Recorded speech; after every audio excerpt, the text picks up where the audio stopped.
What up, guys? It's Dr. Vic, and you're listening to another episode here on the Mindful Experiment. Excited to have you on this episode, as there's some things I've had in discussions with interviews that we've been having, and so many amazing things going on that I thought this would be a great topic to share. It's something that I studied heavily in the last 10 years, to where I wanted to understand and grasp what made people who they are, right? And are we really conditioned to be a certain way where we can't break out of it, or is it something that we can create at all times, right? Because I was at a dilemma at a period of my life where at one point I'm being told that this is how it is, this is the life you have to choose, and this is what you hear stories of, well, this is how my life was, and then you just become a byproduct of your experiences from a negative perspective or a lower vibration aspect. But then there was other people who took the opposite road of that, right? And they chose to create who they wanted. And for me, that resonated more. And I started to say, well, why is that? And I studied spiritual laws and things along that nature to kind of show, hey, is this really true? Are we really creators? Can we really change and shift who we are? And I learned over time that part is really true, and that you can. I learned it from a neurological perspective. I learned it from a spiritual perspective. I also learned it from quantum physics and other aspects and other sciences that are coming out and proving that this is what we can do. We know it from neurology, right? Neuroplasticity means that the brain is always wiring and changing. The brain is plastic. It can be molded and changes in different realms. This is why chiropractic works. It's not a belief system, it's a science. Because why? We work on neuroplasticity. Can you change a habit? Can you create a new habit? Can you learn something new? Of course you can. You're never too old to learn something new. Why? Neuroplasticity. The brain is plastic, right? And so it was kind of interesting because I came across something, a quote, and then even also in some conversations about, I'm not what happened to me, right? I choose to create, right? So I'm not what happened to me. I am what I choose to become. And that's the message of today. You are not the byproduct of what happens to you. Okay. When you were younger, you didn't have the experiences, the knowledge, and the wisdom to comprehend things. So you made it seem like that's what it was. It was you. And we let that change our road on this life. And I know that's all for a design, and it's there for a purpose, and it was there to help awaken something or plant the seed for later to be nurtured, and so much more. And I can tell you, I've interviewed a lot of people where I understand that when they go through hard times, traumas, or a disease or something along that line, I love asking the question of, when you look back at everything, and I have to be careful. I know who I'm talking to and where they at emotionally. But I'll be like, if you look back at everything that happened to you, would you say that was a blessing in disguise? And I never got to know. Guys, I never got to know from that. And I look at my life and everything that's happened and everything I went through. And I look back at the good and the bad. And it's one of the things where I'm like, man, I'm blessed for all of it. I'm very happy for all of it. Because there are things that I went through as a child that gave me gifts that I didn't realize at the time, that later in my life I was going to see. It came to fruition. It came to be actually a strength of mine. Where before I thought I was just whatever you want to call it, whatever story and whatever words I was choosing to create that story to let it live. And so you can choose, literally, you can choose who you want to be and how you want to be. And you can choose how you want to let an experience, okay? How you want to let an experience be for you. You don't have to, if you fail at something, you can look at it in two ways. Either this is going to teach me something, so I'm going to get closer to the goal of what I want to achieve, or I just suck and you let the inner critic kick in. It's only those two options. There's really nothing else beyond that. And so when you look at these two things, you can say, well, how much are you energized into something, right? A lot of times I teach in chiropractic about neurology in the sense of habit and growth, and what takes the brain to get to a state of growth, right? And I've done studies on this, and this is kind of how I plan some of my care plans around that when I work with patients. And that is because, if you want to grow in something neurologically, you have to practice it a minimum of 3 times a week. That's just what it shows. That's what it takes minimally to create a new habit, new wiring, neuroplasticity. Okay, because the more influence, the more repetition that you do consistently over a period of time, that creates massive success. And this is a law. I don't know if it's truly called a law, but I'm going to call it Manzo's law. And there is probably a law to this. But it's a law that states that when you consistently do something over and over and over and over and over again, eventually it will stick. Eventually it will happen. Nature is known for this. This is what I learned from nature. If you ever look at nature and really just watch it and study it, and animals and plants, they are very consistent in what they do, consistent to a T. And they don't make excuses, they just do, right? And if you ever look, this is how you can see a little plant. I love seeing this when a little plant busts through asphalt, right? Or it finds that little crevice and it keeps working, and eventually it'll get there. But you can also look at it as human beings. Take a look at a child. Does a child just get up and start walking? No. Does a child get up and fall a few times and then say, okay, I'm done? No. Nature. What does nature do? Consistent, and eventually it will stick. It's intuitively or instinctively in us to do this. But I don't know what happens as we get older. We let the inner critic play a role in our mind, right? And now all of a sudden we're letting what happened to us be our truth, because the inner critic is the voice that's not you. The inner critic is the voice of others that you've accepted to be yours. You've accepted their voice as truth. And now that becomes your Achilles heel, your curse. I don't like to say the word curse. And with that perspective, you can either let that be your greatest strength in the sense of that weakness will help you expand and grow once you overcome it, because that's your challenge in life. And we all have multitudes of challenges. And if you take a moment, if you really step into a state of meditation, a state of mindfulness, and you really get into a beautiful place and you look back at your life from an observer's perspective, right? Not your perspective, but the observer's perspective, like you're watching a movie and you're watching your life in a movie. You can take a bunch of information off that that's going to help inspire you and help you transform your life. And you can choose the story and however you want it to be. So getting back to my point, when it comes to any experience in life, no matter what you go through, you have options to choose how you want to see it play out. And in my coaching, I work with clients. Sometimes when things come up, we have to do some mindset work. We have to shift perspectives. And to me, in the work that I've done in my own self and working with others, perspective is everything. It can make someone great. It can make someone triumph. And it can also break someone down. And it's all how you look at it. And so we use these mindset tricks to shift the perspective, to look at something different and create the story that needs to be different.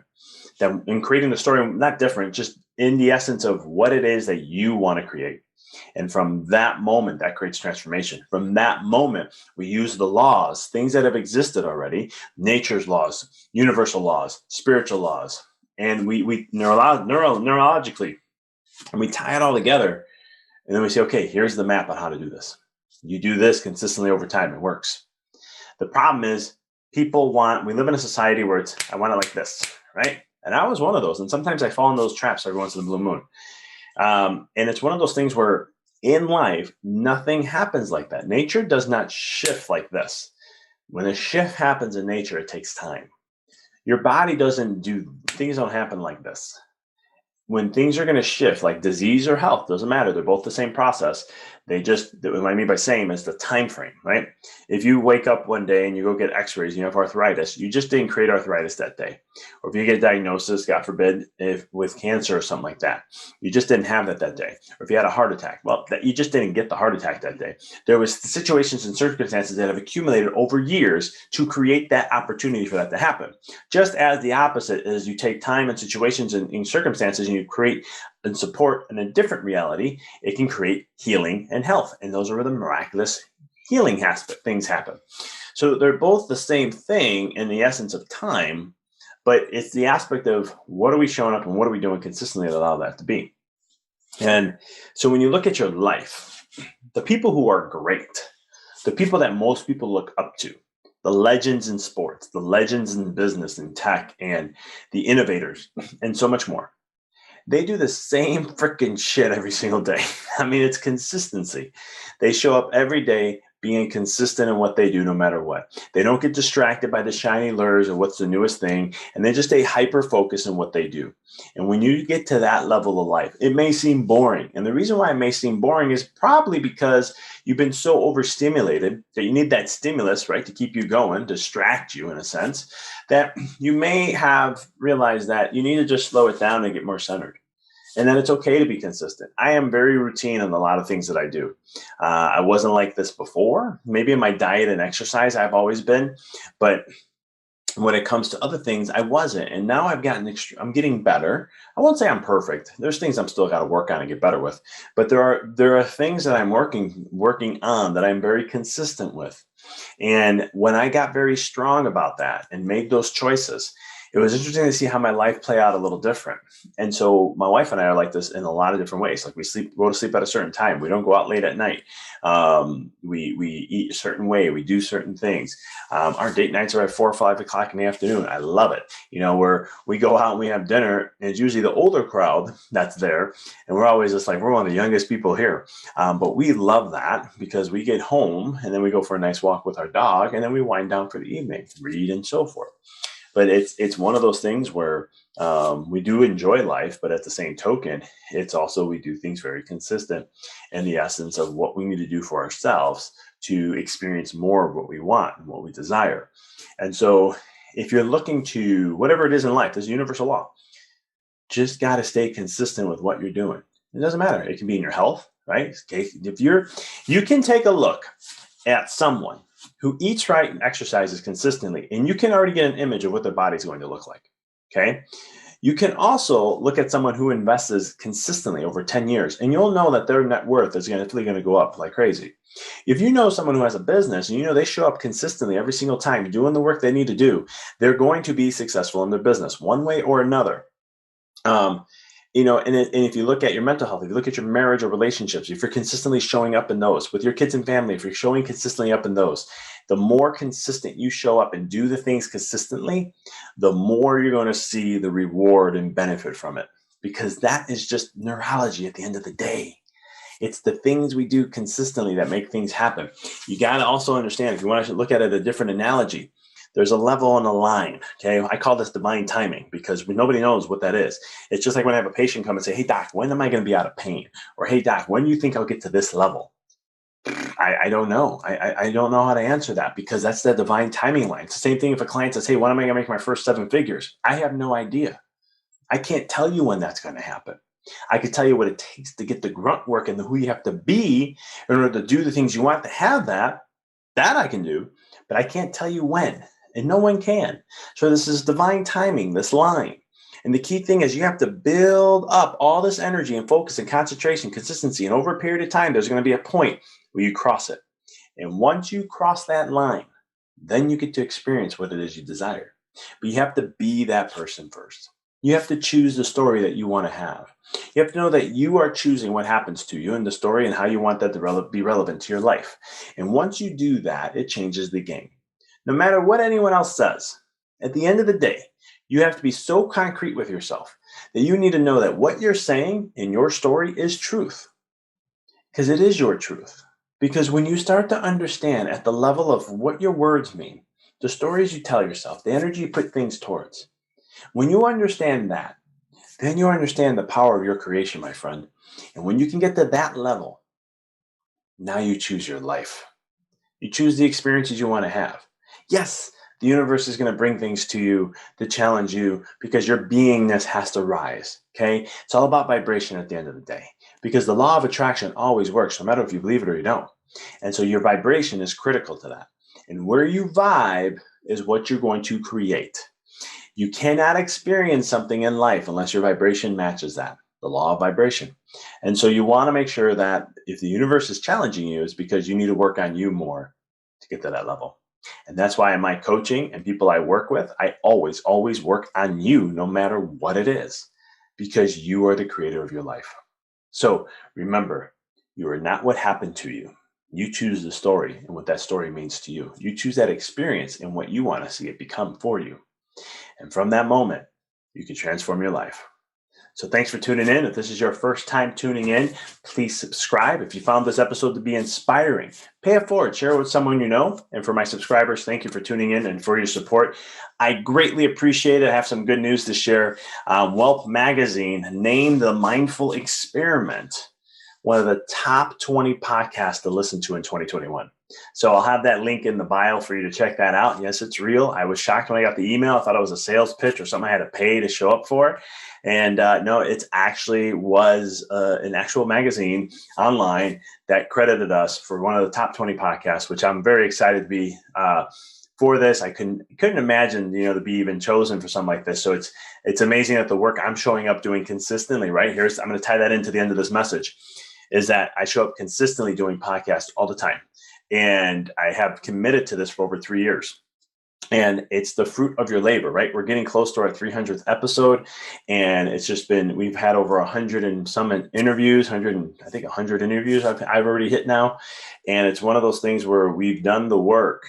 And now we're seeing the fruits of our labor. We're seeing the seeds being grown. We're seeing the harvest of this. And so it's, again, being consistent and showing up every single time. So I appreciate you guys for all the support. Continue to subscribe. If you're listening to this on YouTube, tick the bell, hit subscribe. Make sure you get the little rings on there so you don't miss any notifications of any videos that we do. So you're always keeping up with what we're up to. Appreciate you guys as always. And until next week, make it an amazing one, because you're amazing.